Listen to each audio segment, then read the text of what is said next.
Buenos días, buenas tardes, buenas noches. Este es su pastor y amigo, el hermano Alfredo Alegría. Y hemos estado luchando por mantener nuestro canal a flote ya desde hace años, cuando se dieron algunos cambios y nosotros nos hemos vuelto casi invisibles. Se estancó absolutamente todo. Pero insistimos en mantenernos transmitiendo eventualmente en medio de esta lucha que nosotros estamos teniendo, principalmente cuando se trata de temas escatológicos como la marca de la bestia, cuando hablamos del último imperio, cuando tocamos temas políticos, cuando tocamos temas científicos,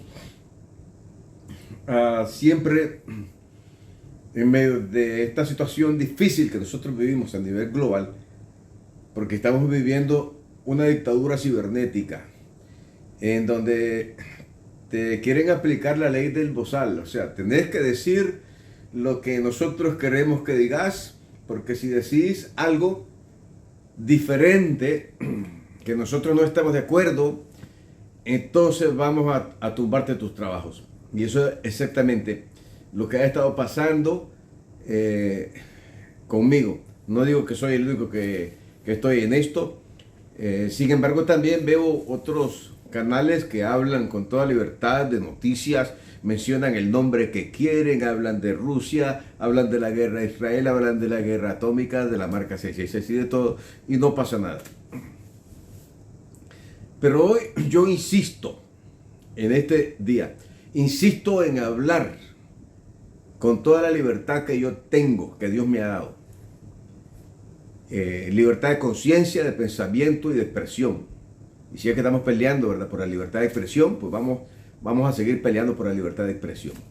Nadie puede dictar sobre mi conciencia, nadie puede dictar sobre la forma que yo tengo de pensar y analizar las cosas. En este caso, mi canal es un canal teológico. No sé cuál es el problema.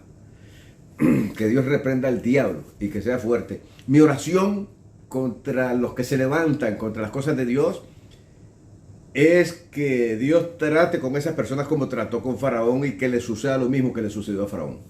Esa es mi oración.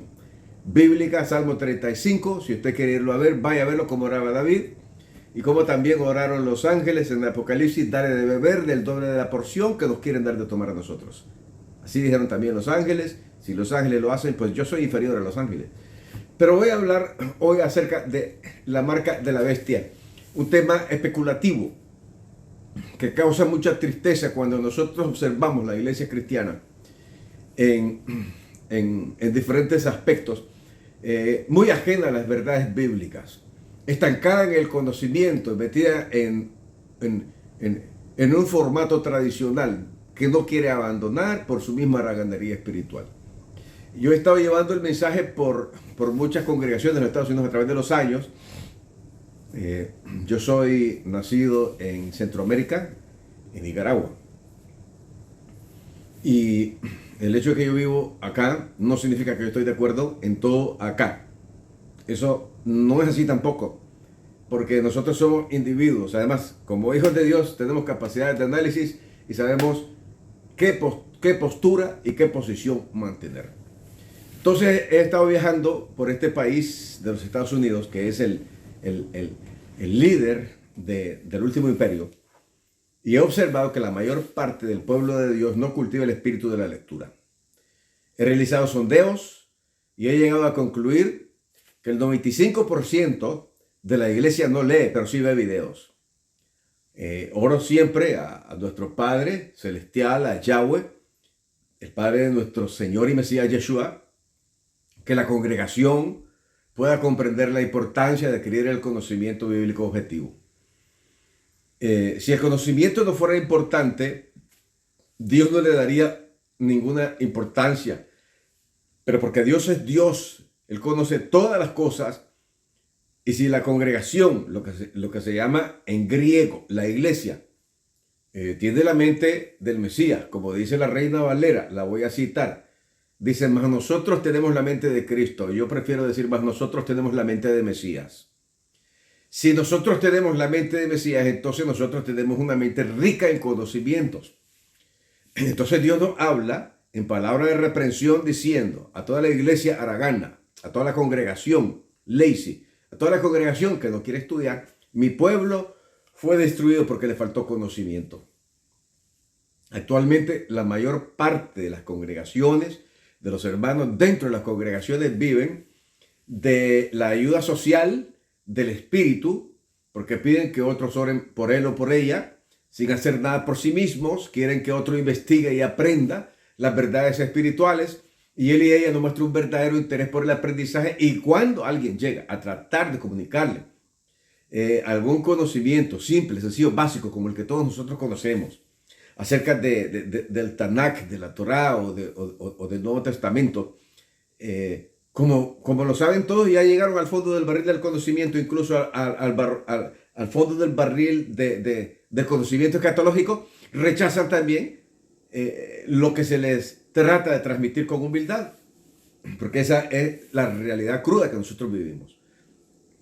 En estos días, que son proféticos, en el que vivimos nosotros como una última generación, hemos recibido bastante información por medio de la enseñanza acerca del escabroso tema de la marca de la bestia. Un tema tabú para mí en lo personal, en mi experiencia, aquí en esta plataforma de video. Un tema tabú, porque cada trabajo que yo he hecho, cada trabajo, ¿verdad?, que ha sido tumbado. Por eso insisto, y así se llama esta enseñanza, insisto en enseñar en la marca de la bestia. Para eso tengo mi libro, tengo la información, tengo material recopilado que lo puedo compartir 1 y 200,000 veces si quiero.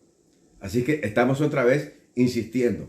Yo recuerdo que en la década de los 80, la doctora Mary Stuart Relf nos puso en la mano 2 libros que arrojaron mucha luz acerca del avance de la marca 666, el avance tecnológico, porque esto es parte de la tecnología. Uno de esos libros fue Cuando el dinero falla y el otro fue titulado El nuevo sistema monetario. Los 2 libros son interesantísimos y a pesar que son viejitos de la década de los 80, no por ello la información que ella vertió ahí es obsoleta, es buena y valiosa información. También debo reconocer el gran trabajo que ella realizó, la doctora Relf, aunque no esté yo totalmente de acuerdo con todas las cosas que enseña y expone o como ella lo entiende. Porque no tenemos que estar de acuerdo en un 100%, nosotros podemos diferir. Para eso somos individuos, no somos robots, no tenemos un programa metido en nuestro disco duro, no tenemos un programa para pensar todos igual. Podemos diferir y podemos seguir siendo amigos, por eso somos individuos. Nadie puede dictar sobre la conciencia de un ser humano, de un individuo. No puede dictarlo nadie, no lo puede dictar ni un gobierno, no lo puede dictar ni el diablo, no lo puede dictar nadie, ni siquiera Dios lo hace. Entonces, si Dios es respetuoso, seamos respetuosos nosotros también. Algunos intérpretes hablan que Apocalipsis fue, por ejemplo, un libro coyuntural para la iglesia judía, para la congregación judía, para la quejilá judía, perseguida del primer siglo. Y dicen que la bestia fue Domiciano, otros dicen que la bestia que habla Apocalipsis fue Nerón. Entonces nosotros preguntemos, ¿cuánto tiempo o cuándo en el tiempo de Domiciano o de Nerón se estableció la marca de algunos de estos Césares? Fueron 12 Césares, no fueron 7, fueron 12. ¿Cómo en el tiempo de Domiciano o Nerón se gobernó a todo el planeta con la marca de Domiciano o de Nerón? Si el preterismo, que es la escuela escatológica interpretativa que dice que la mayor parte de la profecía apocalíptica ya quedó cumplida en la historia, o que ya toda quedó cumplida en la historia, hay preterismo total y preterismo parcial. Si ellos tienen la razón, entonces prácticamente toda la revelación dada a Juan ya cumplió su función para la generación del siglo I. Y la interpretación futurista para la generación del siglo XXI, es decir, nosotros, está totalmente descontextualizada y resulta inválida y en el peor de los casos resulta hasta ridícula. No digo que el análisis histórico no tenga ningún valor, porque sí lo tiene, y admiro a los hermanos que militan en esa línea de interpretación, que lo lanzan toda la historia o casi todo, por el gran conocimiento, el caudal de conocimiento histórico que ellos poseen, que yo no lo tengo. Pero si Domiciano o si Nerón es la bestia de 7 cabezas, entonces uno de ellos dos debió ser un hombre muy feo y fácil de identificar, porque tenía 7 cabezas. Ahora, y si la profecía de la bestia ya se cumplió en la generación del siglo I, nuestra generación del siglo XXI no estuvo nunca jamás en la lupa profética de Yahweh, nuestro Dios o del Mesías, porque para nosotros no quedó absolutamente nada escrito en el libro de Apocalipsis.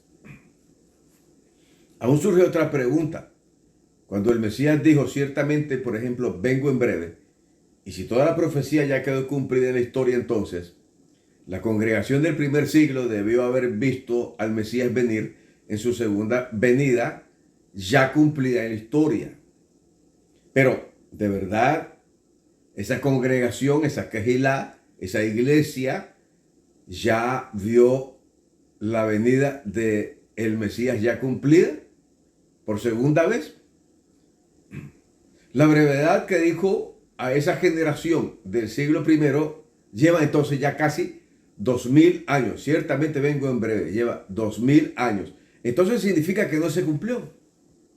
Ahora, si Apocalipsis fue solamente para aquella generación del siglo I, porque el Mesías no vino en la brevedad del tiempo de la generación del siglo I. Pero surgen más preguntas. Para eso es que tiene 40.000 preguntas que no tienen respuesta, porque lo que quieren es demostrar cuánta inteligencia tienen, y por eso lanzan una metralla de preguntas que no tienen respuesta. ¿Por qué no mataron al diablo? ¿Por qué? Y otro montón de cosas. Nosotros también los pastores nos hemos preguntado eso, y no crean ustedes que ustedes son los que acribillan a los pastores con preguntas que no tienen respuesta. Ahora, ¿por qué acerca de los sellos? ¿Qué son los sellos? ¿Son los sellos de qué? De los que habla Apocalipsis. ¿Por qué sellaron ese rollo?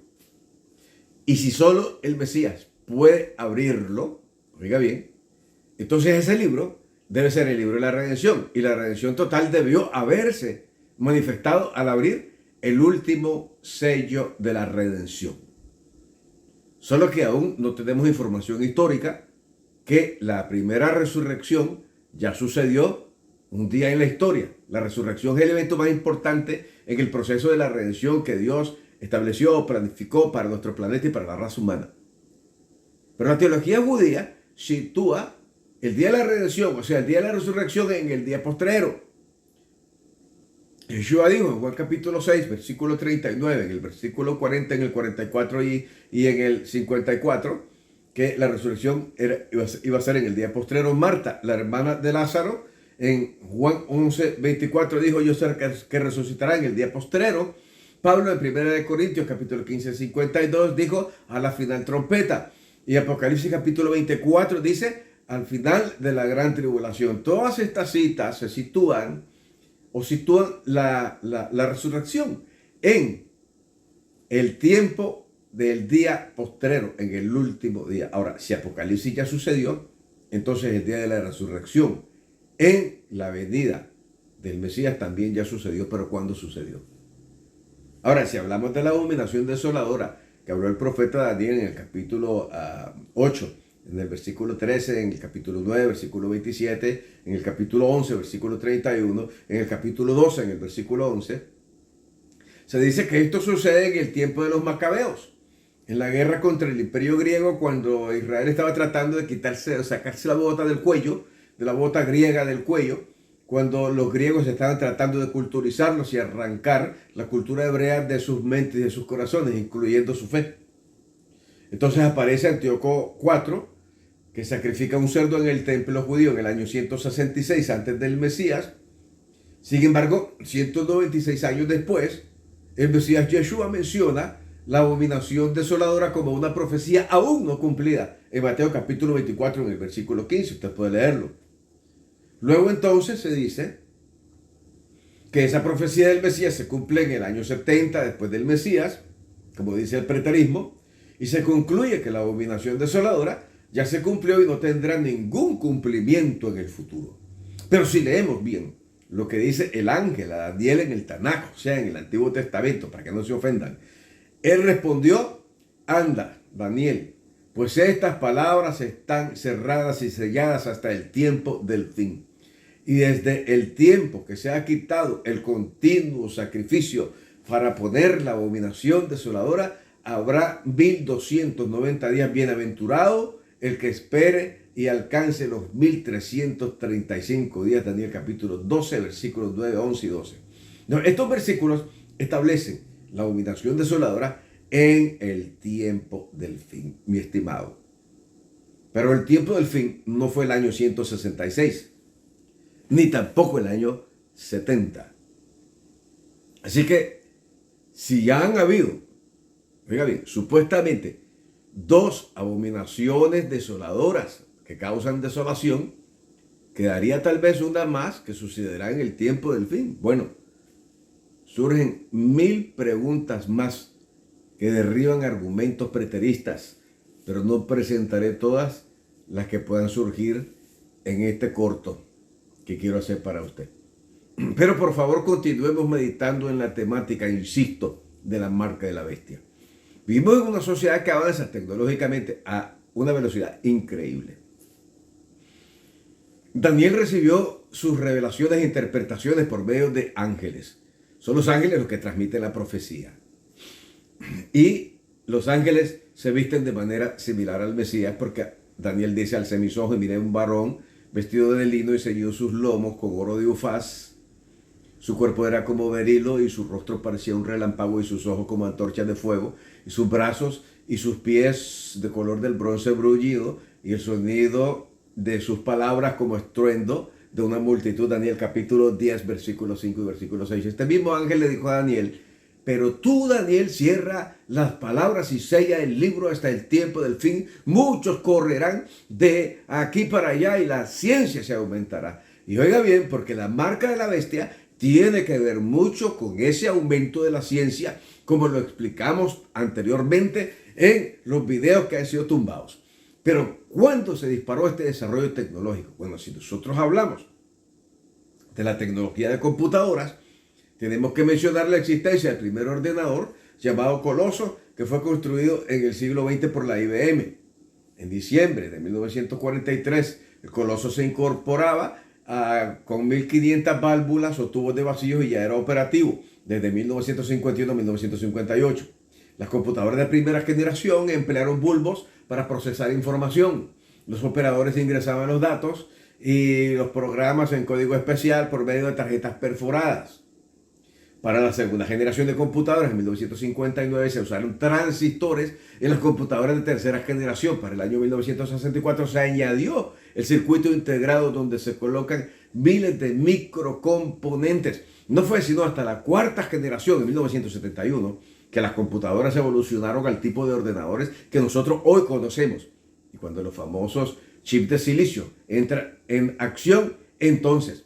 Pero hoy nosotros tenemos nanotecnología. Y cuando hablo de nanotecnología estoy hablando de una palabra tabú.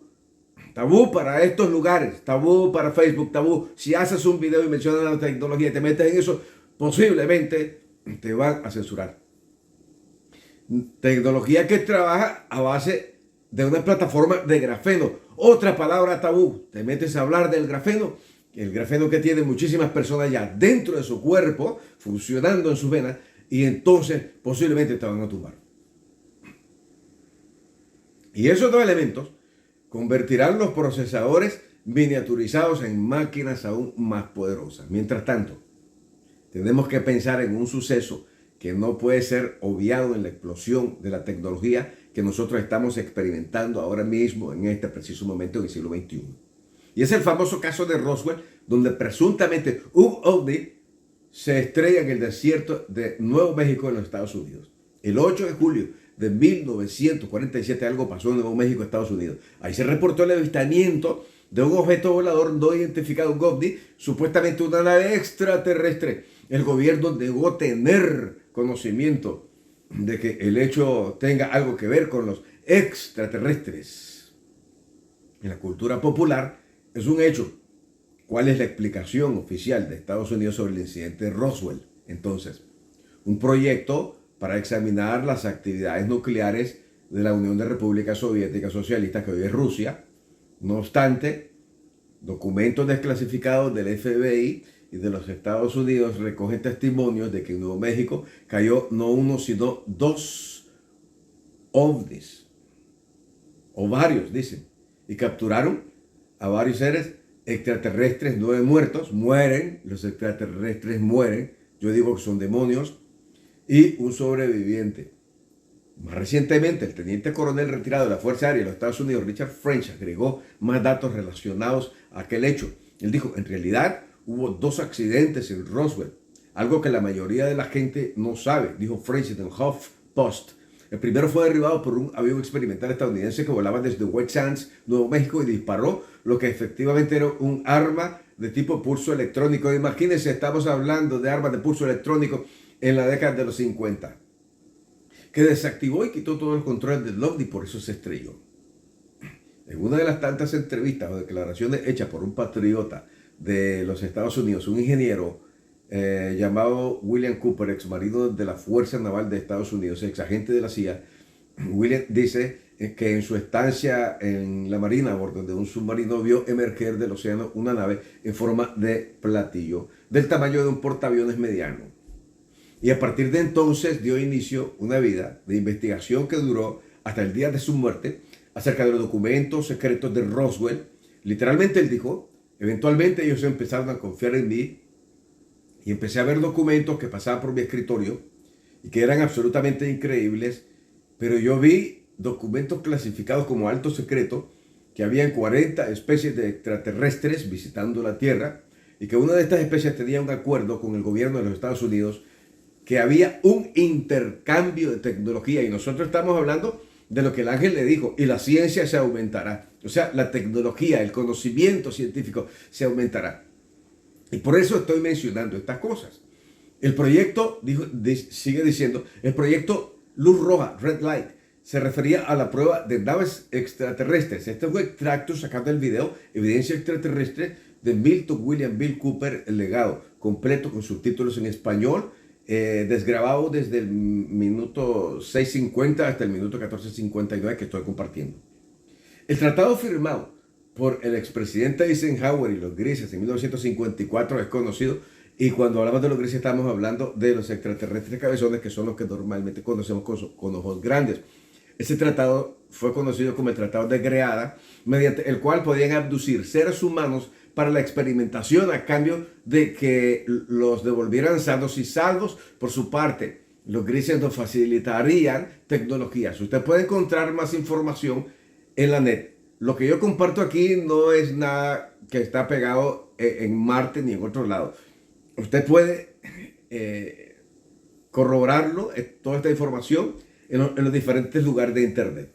Eso está en la biblioteca Pleiades. Váyase a bibliotecapleiades.net.com, no recuerdo.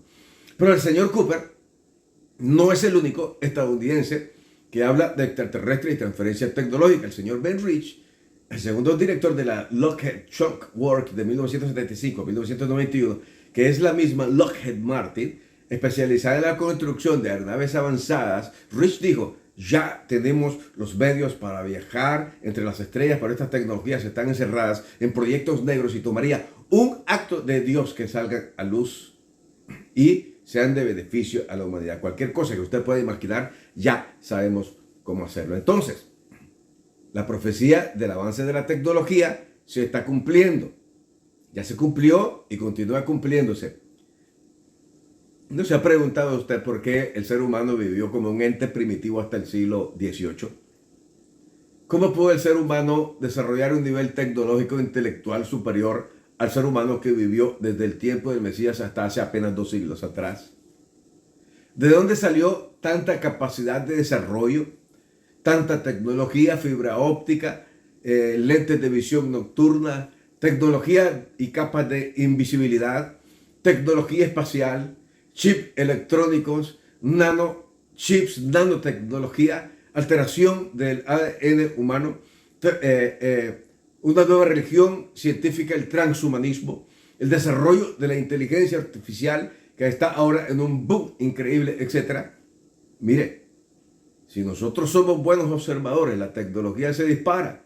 Después de la Segunda Guerra Mundial, se habla que Hitler poseía tecnología secreta antigravitacional, algo que era desconocido para la Unión de Repúblicas Soviéticas Socialistas y para los Estados Unidos, que eran las dos potencias más poderosas del mundo. Cuando Hitler es derrotado, toda esa tecnología que estaba en manos de los nazis, toda esa tecnología es transferida.